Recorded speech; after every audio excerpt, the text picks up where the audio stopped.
तो हेलो दोस्तों, power star Pawan Singh ji का देवी भक्ति सॉन्ग है जो रिलीज होने जा रहा है दोस्तों, जिसका पोस्टर आज आउट हो गया है। सॉन्ग का बोले दोस्तों माई मोर दुलरी, जो शुभ लाभ फिल्म्स चैनल से है जो रिलीज होगा दोस्तों।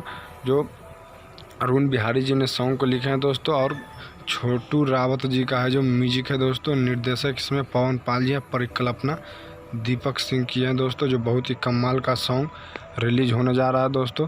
सोनम शर्मा और पवन सिंह मिलकर ये सॉन्ग को गाए हैं दोस्तों। शुभ लाभ फिल्म चैनल से जो 6:45 पर कल है जो सुबह रिलीज होने जा रहा है दोस्तों। जो बहुत ही कमाल का सॉन्ग है दोस्तों। तो सॉन्ग सुनने के लिए कितना एक्साइटेड है दोस्तों, कमेंट करके ज़रूर बताइएगा। फिर मिलते हैं दोस्तों एक नए सॉन्ग नए अपडेट के साथ दोस्तों। अगर हमारे यूट्यूब चैनल को सब्सक्राइब नहीं किया तो सब्सक्राइब कर ले दोस्तों। फिर मिलते हैं एक नए वीडियो नए जानकारी के साथ दोस्तों।